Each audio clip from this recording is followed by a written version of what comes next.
Lore dump.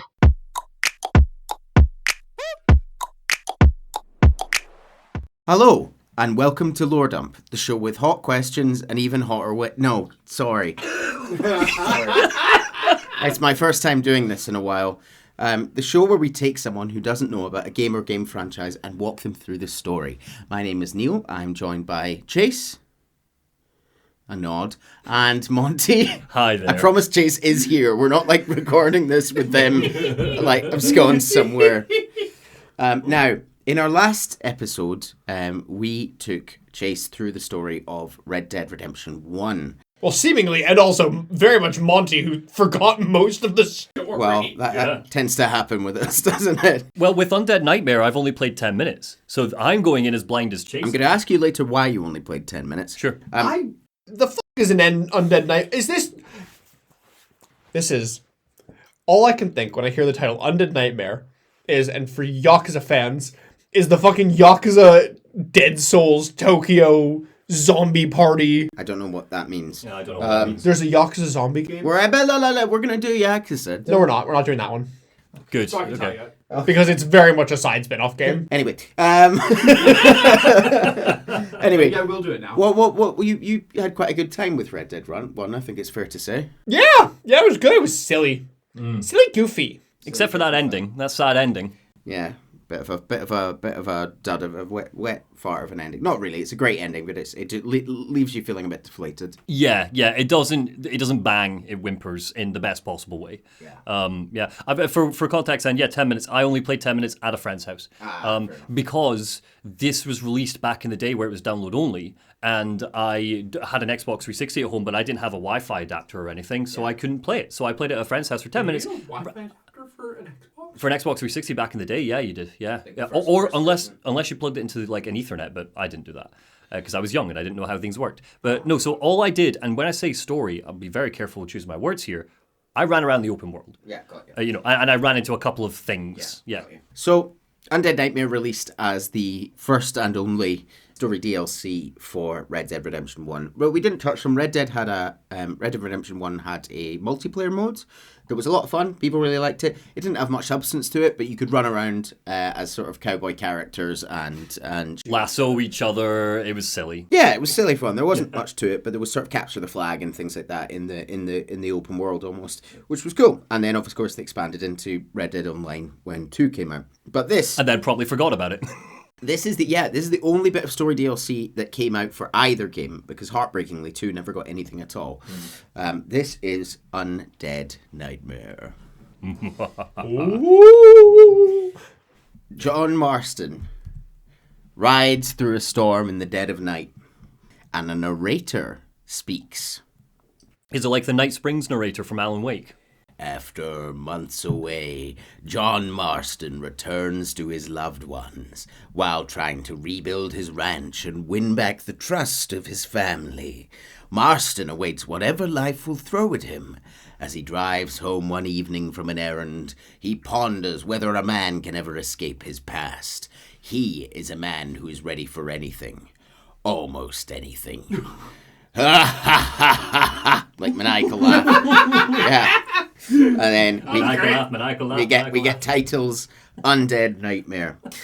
For context, this is set after the events of 1, during the time where John has come home after defeating the gang members. So John's a zombie. No, John's alive, because there's like a few weeks where he's with Abigail and Jack and doing stuff. Oh! You said after 1, so I thought you meant like after the end of 1. No, like, yeah, after the Pinkerton attack. Go and listen to the last episode if you haven't. I'm sure you will. So I think it would have been very funny if we just see John's grave and then a hand pops out of it. So he's killed Dutch, he's come home to the barn. He's maybe been back for a few days. We arrive to a homely scene. Abigail is sewing and Jack is reading, both sitting by the fire, their home haven from the vicious storm raging outside. Ooh. Abigail pricks her finger while sewing. She says, "Ah, damn!" Jack chastises her for swearing. Oh, I'm sorry, she said. I'm sorry. I should have said, damn this awful son I've raised with his highfalutin ways and shame. His mother swears like a sailor and sews like a blind man. Is that better, your lordship? Jack says, much better, mother dearest. Good. I'm so glad, my darling, when you've finished your university education and are far too good to even acknowledge my existence when we pass in the street as you gently kick me aside, begging old crone, out of the way with your highly polished boot. Well, think of me kindly at least, will you, my son? I'll try to, Mother. I will thank that woman I just kicked. That used to be my dear old potty-mouthed mom. What? They're just teasing each other. John arrives, soaking wet. Something funny's going on out there. Damn dogs gone crazy. Wolves howling, birds flying. Abigail's out there. I don't know who that is. For anyone who didn't listen to the previous ones, you might need it. Abigail says, it's just the storm, John. Maybe. Did Uncle make it back yet? I thought he was off with you, drinking in the fields. I mean, working, as you call it now. Camera shifts to perspective outside the window, as if a figure is observing the scene. Well, he's probably holed up in some place of ill repute waiting for the passing of the storm. Thunder lights the scene. An organ stings in the soundtrack as a bloody hand reaches up to the window. Ooh. I know. Just a funny feeling I got. You got a psychic, Pa? Either that or I ate something funny. No, he's not a psychic. He's a time weaver. God, come on, Jack, keep up. Knowing your mother's cooking, that seems more likely. We're talking about food. Who's ready for some poisoning? Me, my darling, I am starving. What you reading, boy? Just a book about monsters. Tell me about it. It's kind of dumb. That should suit me just fine. Well, it's all about how in ancient times Aztec warriors worshipped the sun, but during full moons some of them worshipped the moon instead, and that upset the equilibrium of things. So anyways, what it involves is there's this one guy goes out and search for food. John sort of zones out of exactly what he's saying, but the music swells and we see him just looking at his son with an intense look of pride on his face. That's pride? Lovely. Yeah, that is for John's face. That's pride. That looks more just like constipation. No, that's as much as John ever smiles. That's a smile? Yeah, look at the side of his mouth. It is evidently a smile. Moving on. He's had a hard life. Abigail touches John on the shoulder and he sort of focuses again. And Jack's finishing off. And that leaves him all alone. So anyways, since there ain't no cure, the brave man has to kill anybody. Which is absolutely disgusting, says Abigail. And completely unbelievable. It's getting late. I guess we're not going to see Uncle till morning. John and Abigail are sleeping in bed when the door to the bedroom opens. It's Uncle. You okay, old man? You don't look so good. He looks like Santa Claus. Lumbago. He shambles into the room, lunging for John's neck, and John beats him over the head with a lamp until he drops. Oh. Oh no. Get to fuck, Uncle. John rushes to get the gun from his shed. By the time he returns, Abigail is fleeing from a rabid uncle who manages to knock her down and bite her neck. Oh. Uncle, you dumb son of a bitch, stop! John puts Uncle out of his misery. I would like to say that when this happens, the mission marker actually says put Uncle out of his misery. Abigail lays on the ground, clutching her neck. Can't believe I had to kill that poor bastard. You okay? Abigail? Abigail! I don't feel so great. Jack comes out, and Abigail promptly bites Jack. Oh, Mama! Just stay right here, the pair of you. Don't make me no widower now. John runs to the next room and grabs rope. He has to chase them round, lassoing them, like he's running round as they're like shambling around the farm. This is pure comedy of errors horror. Yes, it's And so he ties them up, hog ties them, and like throws them in the bedroom and like bars the door. And before he goes, I don't know what the hell has gotten into you crazy sick bastards, or what Uncle's done to you, but I'm gonna get help. Stay calm as you can be, seeing as you both seem to have gotten a little excited. Probably just a fever. Jack, be kind to your mother. Abigail, teach the boy right from wrong. And both of you, stop biting chunks out of people. Be back as soon as I can. He leaves them with like a raw steak on the bed. He leaves them with like a raw steak on the bed. The fucking blood just dripping down her face and out of her eyes. Oh, it's bad. Yeah, grim. Is it bad if I say it's kind of hot? No. Well, I don't know. I don't know how to feel about that. And we're moving on. John says, guess I best go find me a doctor. We head into Blackwater, the nearest town. The town is seemingly totally deserted, with fires burning and signs scrawled on the wall, sort of slogans on the wall, things like, "The dead have risen, God save us, it's our fault, and we are all going to hell."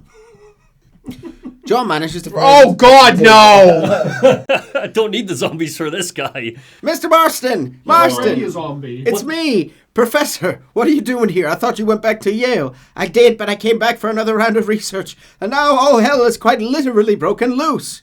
What is going on? Well, I'm a man of science, a man of great learning, a thinker, a wise man, and I'll be honest with you. Lord. He's done a lot of cocaine. I haven't got a fucking clue.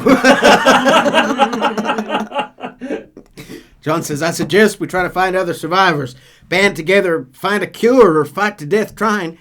Well, that sounds great and all, just peachy. I'm not sure that I'm cut out for such shenanigans. I was thinking more of finding a horse and riding back to the civilized north at a speed of knots. Your sense of duty is very impressive, Professor. I'm going to search the back street for survivors. No, perhaps staying with you would be safer. Could you just wait a sec here? Actual line.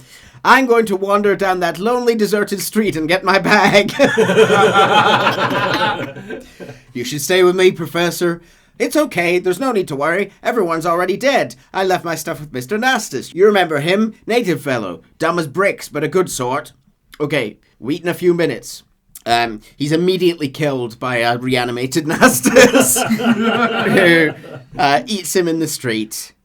So yay, this game is good for killing racists. Yeah. John searches the back streets. Oh, sorry, Chase. I've only just thought there's only one person who can save us in a situation like this. Who? Seth.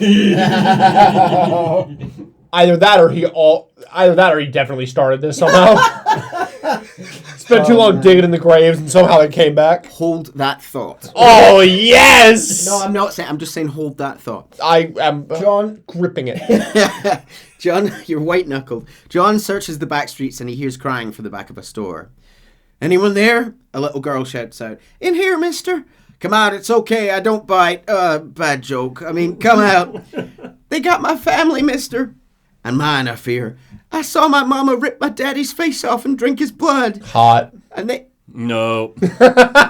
And drink his blood. And they was happily married 20 years. I'm sorry. And we was all so glad to see my mama because she's been dead for 3 years. Your mama was dead? I saw her walk into the porch and boom, she ate my daddy. He weren't a bad man, mister. He weren't. Sure, he liked to drink, but he weren't bad. Sure, he liked the company of women, but he weren't bad. He weren't. No one deserves to have their blood drunk. I mean, he knew how to use his fist, but he wasn't a bad man. And when Mama said Mama was dying, people said he was lying with her sister, but it weren't true. It weren't. You said your mother was dead. Her and Mr. Braithwaite. Yes, that is a name drop from the family from Red Dead 2. We never get anything. Oh, the Braithwaites, Yeah. the racist family, yeah. I guess they have a lot of cousins. Plantation family. Um, yeah, they do. Yeah. Her and Mr. Braithwaite. He's been dead a year. And then yesterday he walked up that street, started eating dogs. All I'm thinking more so is that this came out before Red Dead 2. So they just took this one throwaway name from this and were like, that. Yeah. We're running with that. That's a whole act. Making a whole thing. She says, Mr. Braithwaite's been dead a year. And yesterday he walked up that street eating dogs. And he loves animals. All the dead folks have come back to life. They ain't happy. Funny kind of salvation. All the folk buried at the cemetery. John says, do you want to come and have a look?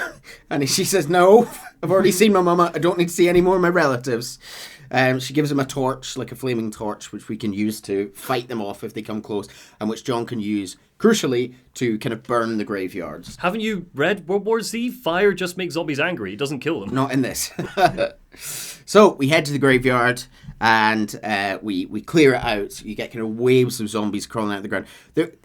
I'd like to say at this point, it's a fairly decent zombie mechanic. It's actually very good. There are different types of zombie. There's like scuttly ones that run across the floor at you. There's big bloaters. There's like ones that spit like venom at you. And they come at you like really fast. And you do like have to fight off hordes of them. It's very impressive for like a bolt-on DLC, I think anyway. Where we get all sorts of new weapons to fight them with. Later, when John clears the graveyard, he goes back to town and overhears a family arguing on top of a building. You folks okay? The woman says, just fantastic. I just saw my daughter get eaten by some creature sent straight from hell, thanks for asking. Kind of sorry I did. And the man says, sorry, sir. Forgive my wife. We've suffered. And John says, what's going on? And the woman leans over and says, it's the government's fault. Yeah! Sorry, call back to the last. You're damn right it is. You're damn right it is. The woman says, well, they've let in too many foreigners. Just shut the goddamn border. Or things like this happens. My daughter was just some satanic demon's lunch. I agreed I agreed until you said that part. Yeah, maybe you should stop agreeing with people who blanket don't want government. And are meant to be like satires of absolute nutcases. I pay my taxes, usually.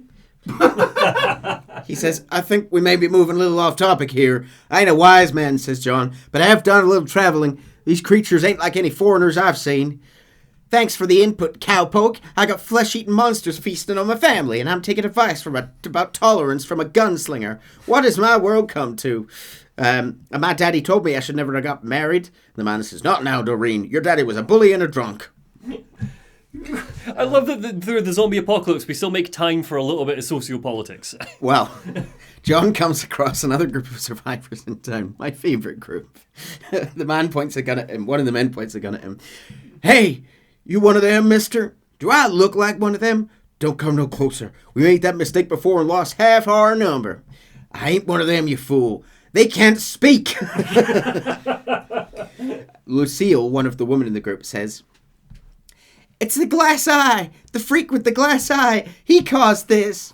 I was right. Hold your horses. Oh. One of the men says, no, it's the snake oil man. Oh. The poor men have been drugged.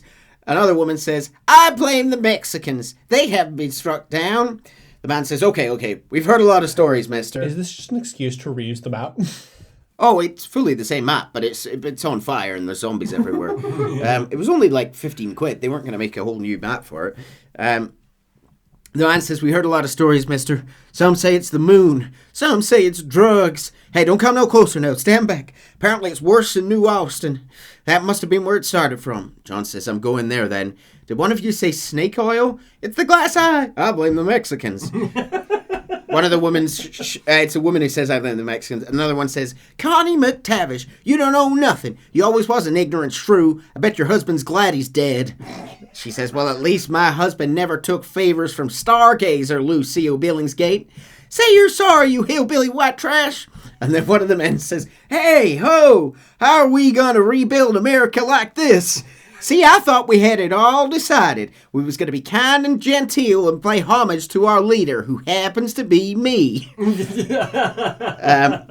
then John says, good luck, and he starts to walk away, and we hear the other man say, we never had that decided. We was going to hold elections, and I would be leader.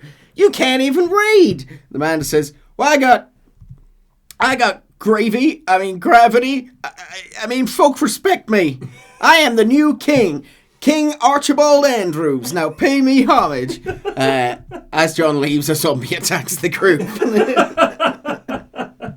So it's worth saying, Chase, you brought up the map. It is the same map. Every town, settlement, civilization, camp is being attacked by zombies at any one time. When we get there, there's a kind of town safety mechanic. We have to clear out waves of the zombies to an extent where the town is safe. The survivors can come out and we can sort of get missions and stuff like that. So you're going along kind of clearing the place. So, man with the glass eye, huh? Seems like a good place to start. We head over to Seth's place where we find him playing cards. You say, Seth, you okay? What's going on? Oh, hey there, John. Fancy a game of cards? Not right this minute. You remember Moses, John? His compatriot from the first game, Moses, is a zombie and is standing there holding a hand of cards.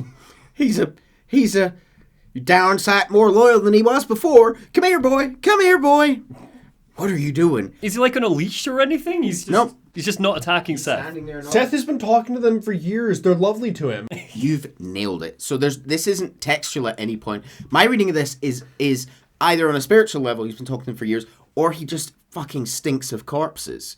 So he stinks of rotten people. I mean, look at his hands. They already look rotten. Yeah, he's got those. Yeah, either one. But yes, Seth isn't being attacked. He says, we was boyhood friends, John. Moses is having a tough time right now, ain't you, pal? We're playing cards. Relax. Sit down. John says, with the undead walking the face of the earth, you're a crazy dumb bastard. That ain't nothing. Ain't nothing. I seen husbands eating wives, mothers eating sons, graves popping up and the undead rising over. It sure as shit is something. Oh, boo-hoo. Big tough John Marston is scared of a little undead creature walking round. Moses wouldn't hurt a fly, would you, darling? Besides, this ain't nothing new. Folks in Blackwater blame it on that glass eye you found. Folks, damn them folks, John Marston, and damn you! Get him, Moses, get him! He tries to sort of sick Moses on you, but Moses just stands there making zombie noises. So I don't know if Moses is just a particularly chill zombie. The dead are risen, and a virulent plague is turning people into flesh-eating crazies. What the hell do you think's going on, genius? But why? Why? Why the hell not? 'Cause it ain't natural. Who made you, Mother Nature and Mother Superior all at the same time? Who made you, John Marston? Same as made me. Same as made Moses.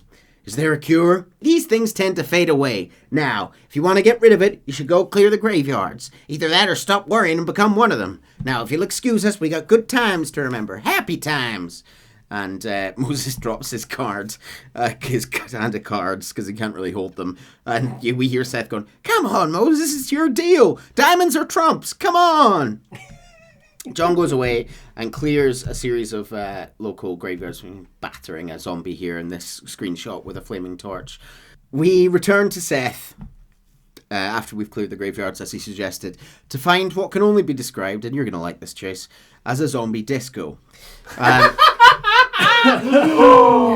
One of the undead. I love it. One of the undead is hacking away at a violin with the bow, just like it's not really nice, just like. And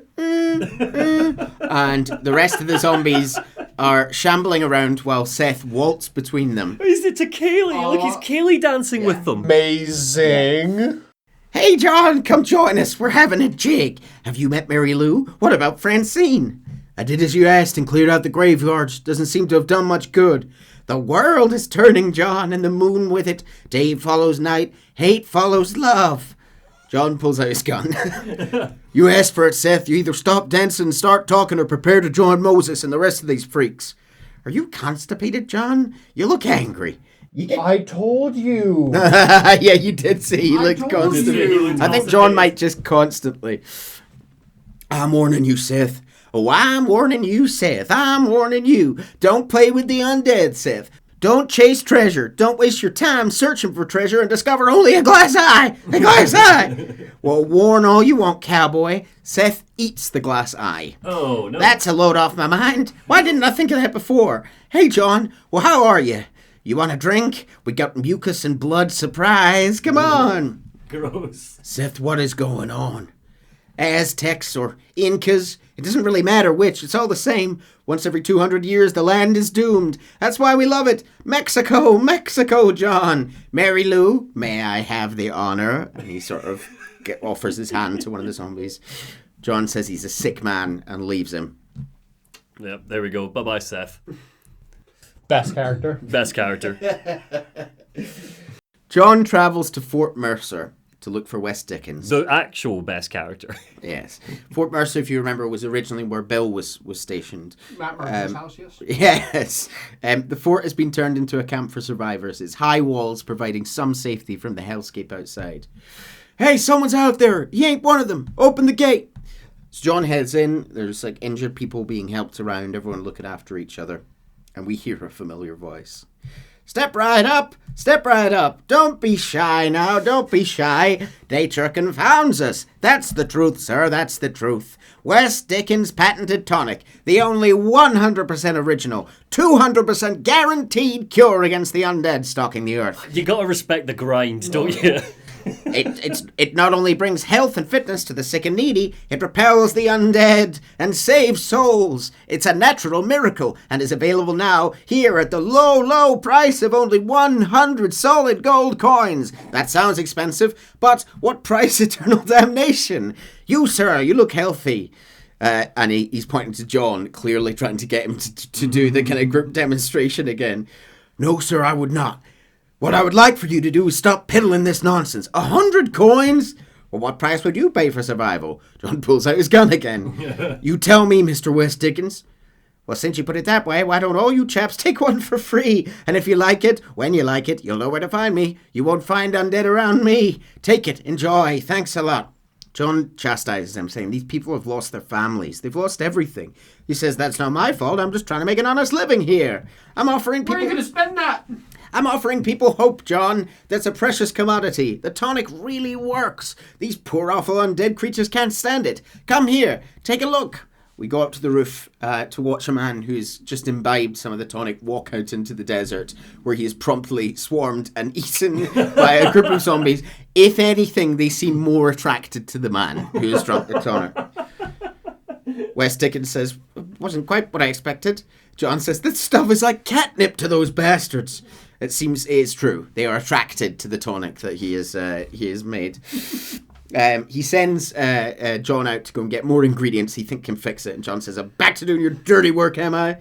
Don't be like that. Don't you remember all the good times? I'm an old man. All right, here, take it. Maybe you could use it to attract some of them.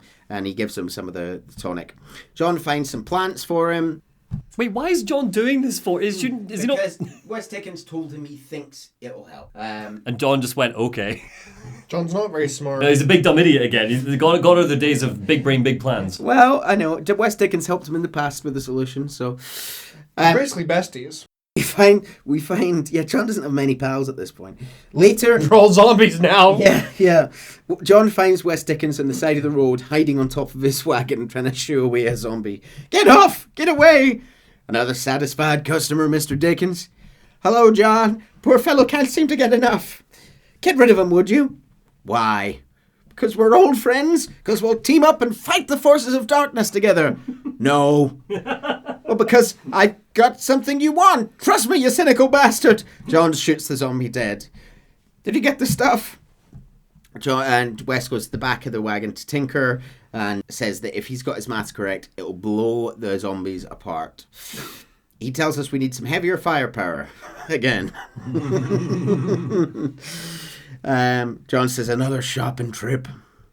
John goes to get supplies and this time finds West-Dickens hiding under his wagon, which I thought I have a picture of, but I don't. He says, it's not the undead I'm worried about, dear boy. I kind of like them. It's the normal people I can't stand. John says, what happened? I haven't done anything or stolen anything or even lied that much. Then what?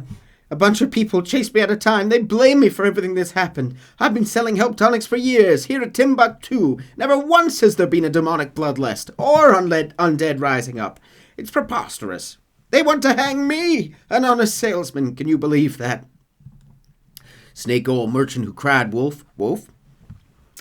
Well, something like that. Thank you. Sorry, you clocked it before we could. So, we help him out. He's going to make something to help us destroy the zombies. And he goes to the back of his wagon for a prize. And it's an old blunderbuss. And John says, I risk my life for this? A blunderbuss? What is this, 1850? Because he's so cool. West-Dickens explains that we can fill up the blunderbuss with all sorts of things and use it to blow away multiple zombies. It's sort of like a big shotgun we can blast them away with. Just shoot trash at them. Why didn't we just get a shotgun? West-Dickens says, this is the choice of weapon for the demonic horde killer everywhere, from Romania to Edinburgh, and all the other places the undead roam. You can put pretty much anything in it and blow a bunch of the buggers away in one go. I was in Edinburgh recently, there was lots of zombies there. Yeah. That is a deep cut to just living in Scotland. Yes, so we part ways. And John heads to Armadillo to check in on the Marshal. He's watching one of his men being bitten in a jail cell by a zombie, and he has to shoot them both. Oh. Yeah, he says, sorry, boys, you didn't give me a whole lot of choice. Hello, John. Welcome to paradise. Hello, Marshal. Might have known you'd survive. What's going on? So they talk about how things are going. And the Marshal says, well, how's it going? Let me put it to you this way. Cattle rustling's at an all-time low. Murder, blood drinking, psychotic episodes seem to be somewhat prevalent. Either that or I'm dreaming. John offers to help him clear out the town, which we do. In the town, He also sends us out to look for his 2 biggest idiot deputies who are missing somewhere in the town. They're busy trying to find out if they can drink the blood and it's going to make them real strong and stuff. Pretty much. You've nailed the voice. Yeehaw! John walks into the town general store where he talks to the owner, Herbert Moon. This is Herbert Moon. Oh, Mr. Moon. Oh my god, a new character. We can see him in the first game, but he doesn't get quite featured like this. He's very hateful in the first game too. He's even worse here. Oh, good. He says, you seen a couple of deputies nearby? Marshall's boys?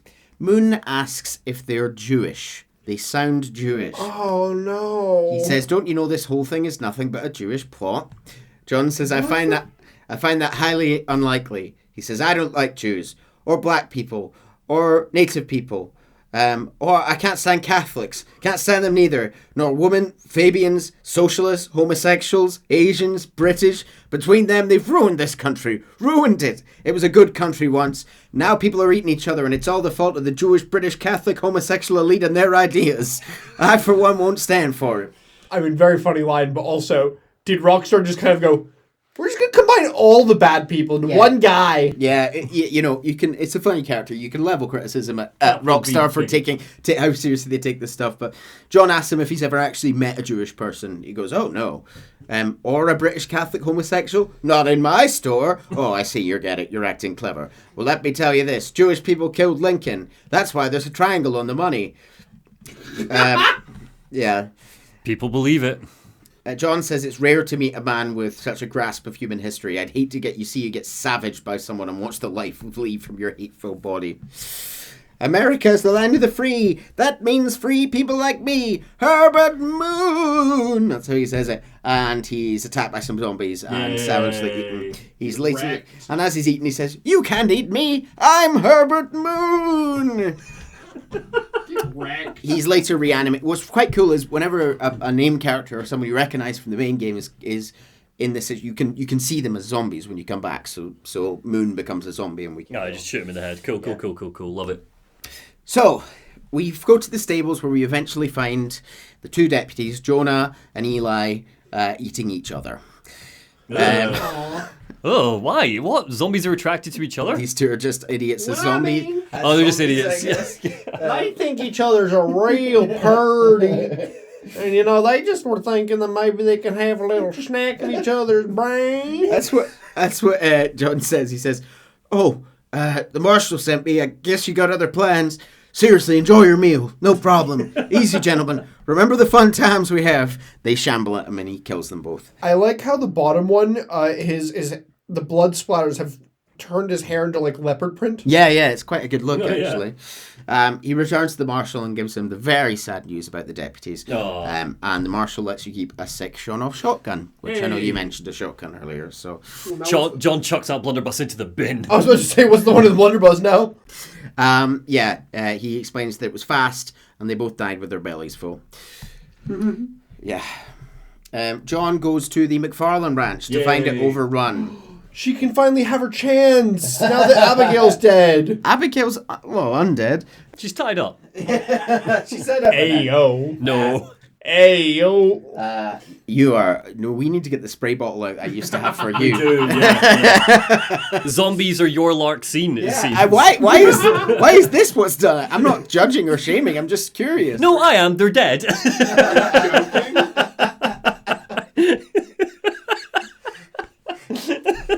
I make no apologies. We defeat the undead masses at the McFarlane Ranch, and Bonnie runs out of the front door, rushing over to hug John. She says, first hell walks the earth, then you turn up. Can my week get any worse? And they hug. She says, I thought you'd be dead. We heard things were bad in West Elizabeth. It'll take more than the apocalypse to take me down. So what are you, a demon or a cockroach? Both have fear. How's your father? She says, oh, fine. He should be coming out of the barn any moment now. Oh. John kind of starts to look a bit concerned and goes, how long has he been in there? She went, oh, just since yesterday. He's been rounding up the undead to keep them in there, keep them safe while we can go about our business. Of course. And he says we're going to have a look. And yeah, sure enough, Zombie Drew. He's still He's so even angry. Better. He's so scary. He's even better. The blood dripping from the mustache. We have to put Drew down, unfortunately. Oh, rest in peace. He's my favorite. Well, no, he's my second favorite zombie. Abigail's my favorite zombie. And we say enough. We say as he goes down, "I'm sorry, Mr. McFarlane. You was a good man." John goes to tell Bonnie, who says, "Well, John, you always do bring sunshine to my life." He says, "I'm sorry." Bonnie says, "I'd like to say he died doing what he loved, but he was never one for eating folks, nor slathering at the lips and howling at the moon. Guess I'll content myself by saying he died protecting those he loved." They tell each other to take care of themselves, and they part ways. John shows up, kills Dad, leaves. In the woods, in tall trees, we can come across this eccentric hunter and a mysterious lady next to her. I say mysterious, she's unnamed. It doesn't say anything, but I do think she looks quite out of place. For whatever reason. She's very clean for the apocalypse. Well, and next to this hunter as well. I just find them an odd pair, but they've banded up. The hunter says, I got one. Got what? A damn Sasquatch. Filthy thing was going to eat my dog when this girl hollered out and I shot the thing right in the heart. Boom, like that. John says there's no such thing as Sasquatches. And he says, sure, the hills are infested with them. They eat babies. I need you to go and hunt them down. John heads to the wood and kills a bunch of Sasquatches. Actual Sasquatches? Yeah, until we find the final one, which we're to kill, sitting under a tree. Oh. What? The Sasquatch says, "Shoot me, human. Shoot me." what? John says, "Oh, I will, you foul creature of the night." And he says, "You be granting me peace." "Why is that? Keep you from eating babies?" What are you talking about? You eat babies to survive. You have to. Everyone knows that. We eat berries and mushrooms, you fool. Or we did. This is really sad. He goes, "Now there are none of us left. Some maniac's been murdering us. I'm the last of my kind. We've lived in these hills 1,000 years. John goes, "But you eat babies." He goes, "You say so, human. My family is gone. Shoot me. I can't take it anymore." And that's that. What the fuck was this? John just, as a little side mission, goes and does a genocide. Pretty much, yeah. What the fuck? This is such a sad... Everything else is so silly and, dumb. This is sad as hell. Yeah. This is potentially the saddest thing in the whole series. What the fuck? Yeah. Oh, dear. So, after we do John, casual genocider. He doesn't, in his defense, I don't think he's intending to do a genocide, but he's certain that's not really... No, he just trips into a genocide. He trips into a genocide. It's very John. It's not great, is it? So, we find West-Dickens warming his hands by a fire in a burnt-out building. How is he alive still? John asks if he's managed to get passage to Mexico. He says, "No, not for me, but for you, maybe. All depends on your relationship with good Uncle Samuel." He tells us that an army train is going down south. If John can get himself dressed up as an army man, he can head to Mexico. "So why am I going and not you?" "Well, it's a matter of age, dear boy. Army don't have many recruits with quite my level of experience. Mm-hmm. You're on your own. There's a train at Benedict Point leaving soon." They tell each other to take care of themselves. West-Dickens says, "I always do, dear boy. I always do." West-Dickens walks off into the sunset. Immediately could see John manages to find an army uniform at a deserter's camp. Yeah, just. Sorry, what sort of army uniform are we talking here? Are we talking Confederates? We talking which side of the battle? This was after the Civil War. There's no Confederate army at this part, apart from the kind of holdouts we meet in 2. This is the government. Just cavalry, government. This is the government. Yeah. Cool. He manages to get in the train and he tells them that he's he makes out some lie about being stationed nearby and. Sure. One of them actually asks, he says, "Oh, you were in West Elizabeth. Were you involved in that Van der Linde operation?" And John said, "Yep, I just did my part. Kept my head down, followed orders. You know how it goes. The whole thing was a mess." As the train goes, it's attacked by zombies. We're on the moving train fighting off kind of hordes of shambling zombies. I love that we get one last train in the series. Yeah. I think I missed out a few, but yeah, for sure. And the captain and his men run off, and eventually we manage to fight off the zombies and manage to bring the train ourselves across the border. Wait, they ditched John? Yeah, they run away. Oh. So, we are now in Mexico.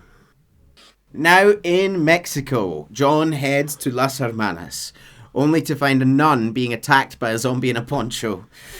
The woman manages to push the zombie away, finds a rifle, and shoots the zombie in the head. Yeah, go yourself, nun. You okay, sister? Well, I'm alive, senor. Come to think of it, I think I just committed a mortal sin.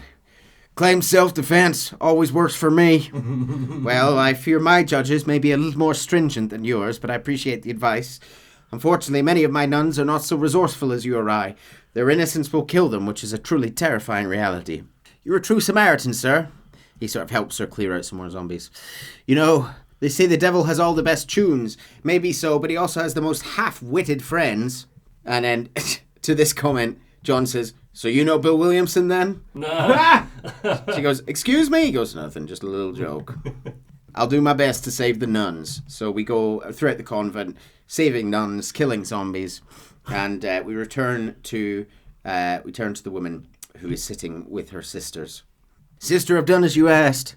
Bless you, but it's not sister, it's Mother Superior, Calderon. Our bishop was a stickler for regulations until he got sick last week and ate half the cathedral choir, boys. Oh no. Don't read sorry. That.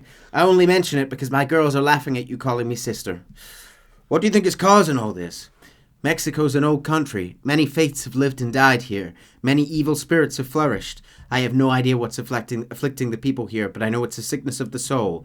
Something supernatural, maybe. Certainly nothing rational. Perhaps if you were to give me a live one of these creatures, we could try some experiments. Get me a new one who is recently human. I want to work with a subject who is recently turned. See what I can find. We head out, fight some zombies, find a relatively fresh deado, and... Fresh deado. And we bring it back to the Mother Superior. Mother Superior, I think I have a test case for you. Senior Marston, you are a true pilgrim. That I ain't. Now let's see. It certainly isn't the flu. Their eyes are so devoid of love, of anything. A lively one, I see. Here. She starts pouring holy water on the zombie. Mm-hmm. For a moment, the zombie sort of sits up and is still with smoke, blue smoke pouring from it, briefly calmed. It then collapses back onto the floor, writhing and zombieing. Oh. It seemed to be working. Seems as if it was nearly saved.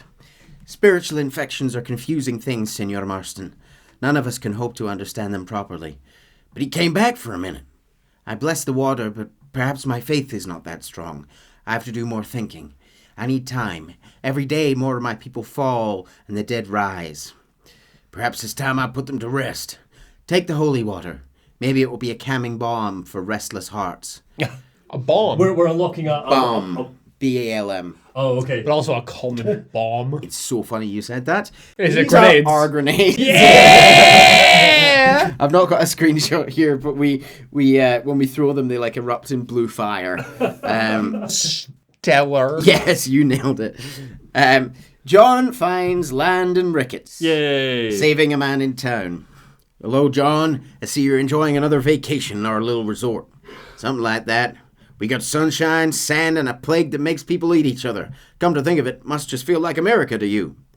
John says, what's going on? I thought things were calmer in Mexico. This is calm. What's it like cannibalism among friends? Excuse me, Rickett shoots someone. How have you been?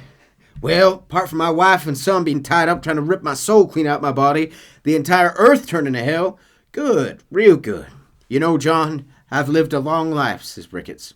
I've seen this land when it was wilderness and scrub. I've seen missionaries nailed to crosses by shaman and burnt to the cinders with my misguided devotion. Sorry, what? I've seen slaves get set free and return to a bondage more confusing than the one they left. I've seen diseases wipe out entire communities in a weekend. I've seen bad men make their own Valhalla out in the bush, with harems of maidens and hunting men as a sport. I've seen men struggle with principles and morals and the very meaning of existence. I've killed all that can be killed. Ricketts lights some dynamite and throws it to a room of zombies. But I have never, in my natural-born days, seen anything like this. If only we could get something that would attract these bladders, we could kill them faster and maybe return this land to its natural state. Some kind of bait? Exactly. I think I may know. So, sure enough, we bring some of our lovely tonic. Oh, it's considerably more yellow than I... It's sort of glowing, actually. It's sort of luminescent and toxic looking. He finds Ricketts sitting in a lawn chair, drinking, smoking, and shooting zombies. John's also... He's totally cool with this. Yeah. This is paradise to him, yeah. Ricketts takes the cork out of the bottle and puts dynamite in there. Oh. He throws it to attract some zombies. When the zombies are close enough, Ricketts shoots the dynamite, blowing it to bits. It's basically like a remote mine. You're like you throw a grenade and you can track them and then you can shoot it, setting it off. 80% of this story is just giving us excuses for cool weapons. Entirely the point.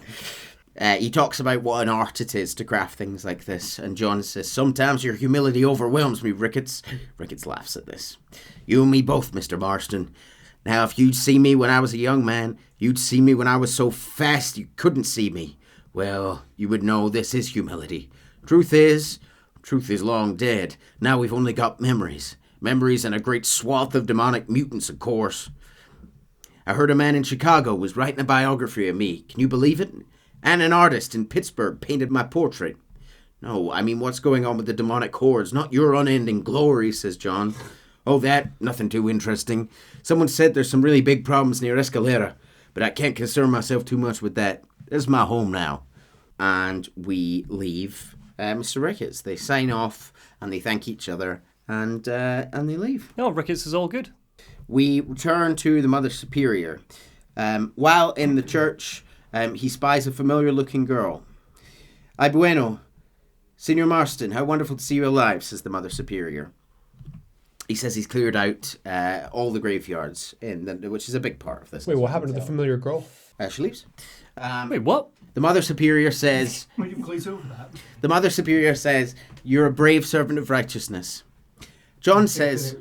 John says, Oh, no, she's dead. She's dead. We would know if it was Louisa. Or, excuse me, Laura. Who's she familiar to, John or the player? John asks, Oh, okay. "Who is that girl, by the way?" Ah. The Mother Superior says, "She? I don't know. She said she was in the Holy Order in Escalera." John says, "I feel like I've seen her before, or someone like her." "Maybe, but it's a common enough look. She seemed like a nice girl," said the Mother. "She told me something interesting." "What's that?" "She blamed this terrible curse on our soon-to-be president, Abraham Reyes. Perhaps you've heard of him?" "Heard of him? I know him well." "I hope that vain, ambitious, and repugnant parasite is no friend of yours." "Not exactly. I didn't think he was quite that bad." "Who am I to judge?" she says. "Forgive me. I've just heard many unpleasant stories and met too many pregnant and abandoned girls." "Of course, but what has he done?" Assumedly that. Well, yeah, these young girls fall in love with him. He makes them false promises and poems and blah, blah, blah, and then leaves them. "She claimed he angered an ancient goddess, disturbed a crypt and a temple in her honor. I mean, as I say it... He would do. He would do that. As I say, it sounds like heresy. The idiotic delusions of a cursed people, but stuck in a land like this, I've learned to be less dogmatic than perhaps I've been instructed. I'm sure it's just a folly. Maybe it's time I go pray El Presidente a visit anyway. I shall pray for you." We say goodbye to the Mother Superior, and we ride towards Escalera. Well, this amazing, like, fucking Scooby-Doo Nick Cave song sort of plays over the top. It's kind of spooky song while we're riding over. He finds a woman sitting crying on the stairs up to the mansion, and he tries his best once again to speak some Spanish. "Senora, donde is Abraham Reyes?" Honestly, I'm just impressed that he knows any Spanish. Yeah, me too. He lived with a Spanish guy his whole life. A guy who spoke Spanish rather his whole life. You would have thought he'd picked up. You would have thought he'd picked up. He mainly spoke English. Yeah, but you would have thought he'd picked up something. She points to the top of the stairs, and John can hear yelling from inside. "Reyes?" John finds Reyes Oh, he's a zombie too. All right. chasing our familiar-looking girl around the table. "Stop that now, Abraham! Stop that!" John has to shoot him dead. Yeah. Don't know why he bothers trying to talk them out of it at this point. I don't know how quickly I'd adjust to like shooting people I knew, but maybe. Okay, but he already did that pre this. It's not like that's a change. Only bad ones. It's okay, so Reyes is a bad one. Well, yeah, I know, but, he knew him. John says he always did have a way with ladies. It's okay, he's dead. And the girl says, "Thank you, senor. You'll be okay." Is this like Luisa's long-lost sister or something? No.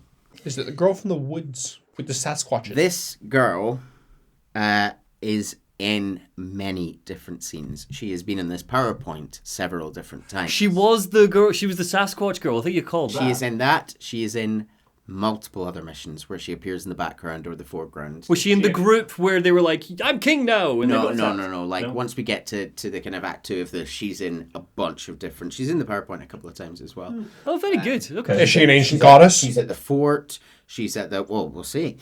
She's the ancient goddess. Ancient goddess. He asks her about this, and she says, me? If only John had listened to Jack, because I feel like the cure was in that fucking book. He says, where have I seen you? And she says, I have a common enough face. I'm from here. He disturbed the royal burial ground that lies beneath the town. I heard there was a mask hidden down there. He heard there was a mask that would make him invincible. John says, I've heard this blamed on Mexicans, Jewish people, freed slaves, the federal government, immigrants, the bad weather. Now this. What's wrong with people? She says, it's true. Look in that chest. He has a sacred mask. This is where the plague came from. Him and his awful lust for power. John opens the box and finds a mask. It's a sort of green jade. You'll see it later, but it's a sort of green jade, very old looking mask. Okay. She and John head outside and go down to the crypt. She says the mask must be returned to its owner. He says, wait here. And she says, no, you need me. I know what needs to be done. We head deeper and deeper into the crypt, truly very far underground, as zombies sort of glowing green under their skin attack them, and green fog sort of encircles them. None of the zombies seem to attack her, which he points out. But yeah, they don't seem to attack. Because she's a goddess. Well, they just seem to be attacking him. She's a goddess. She's telling him things like, you must act now. Look inside yourself. Can a bad man have a good soul? Do not underestimate the power of the mind. Many of these people died in a great battle in this very site.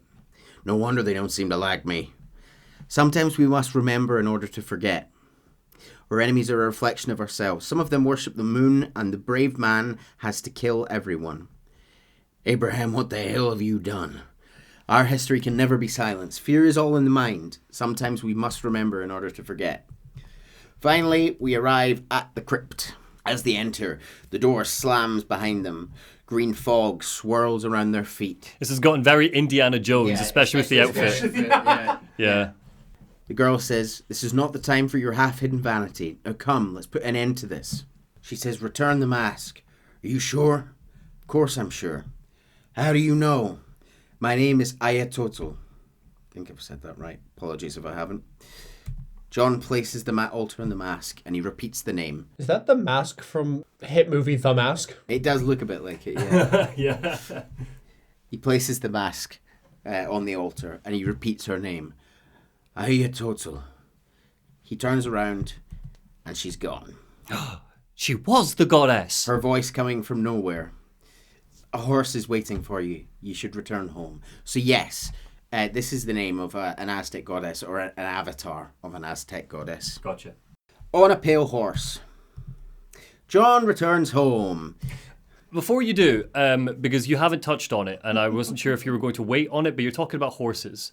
You can ride... Oh, yeah, I did. It's in the script and I skipped over it. So one of the totally optional things, so in the base game you can find wild horses, tame them, and they have different stats and stuff. In this, the 4 horses of the apocalypse are riding around. I'm sorry, what? It's not a mission. You can just find them. So like one of them's like flaming and leaves like a flaming trail behind, and you can like ride them, and yeah, it's pretty awesome. Amazing. Yeah. It's awesome. Anyway, sorry, Do you yeah. have pictures? I'll find some for you. Oh, John returns home, finding Abigail and Jack tied up, but seemingly back to themselves. Yay. Hot. John, well, Half of that. hell, whenever trouble starts, I can pretty much guarantee you'll run off into the sunset. He asks if she's feeling better. Yeah, once the boys stopped trying to bite me, everything felt much better. I'm starving, though. Jack says, me? I only felt better once that mad look left her eye. Please, Dad, don't leave me alone with this woman again. Excuse me? Says Abigail. Try not to, son. He unties them both, helping them up. John hugs Abigail and Jack. And Abigail says, let me fix us something to eat. And John says, please don't. We've had enough dramatics for one day. And we fade to black. A few months later. Oh, there's an epilogue to this one too. It's just a cutscene. A few months later, we fade in on the crypt, the mass still lying on the altar. A familiar set of blackened hands reach in, take it, and we hear Seth's maniacal laugh ring through the crypt. He was upset that his friends died again. He wanted them back. We finally return to the grave of John Marston on a rainy night. As the camera pulls in his resting place,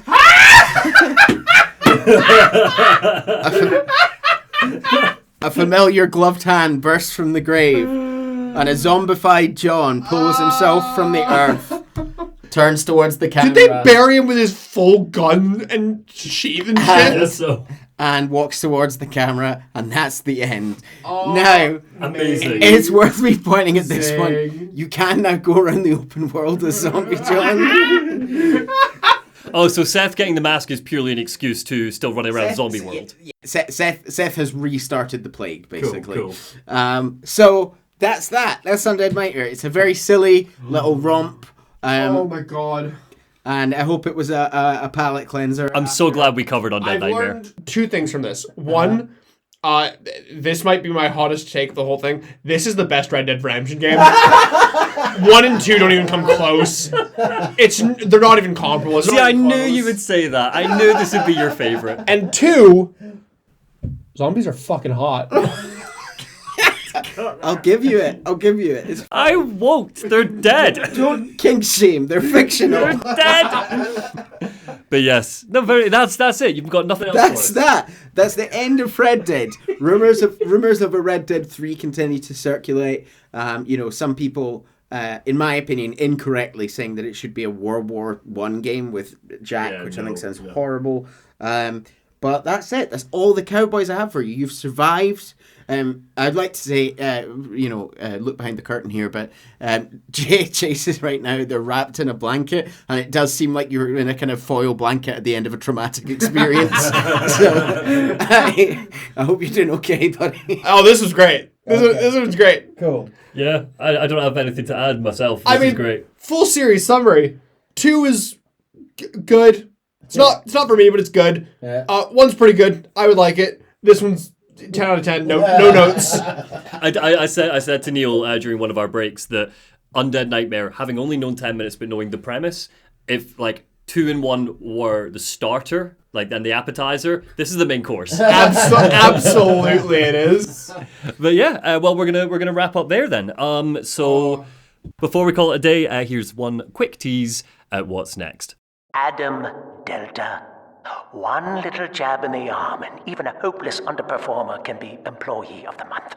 Or you should know. Look around. Is any of this familiar? Ladies and gentlemen, Fontaine Futuristics invites you to shed your skepticism, evolve your expectations, and dissolve your doubt as we unveil the revolutionary power of our home defense plasmid series. What did you think of that tease?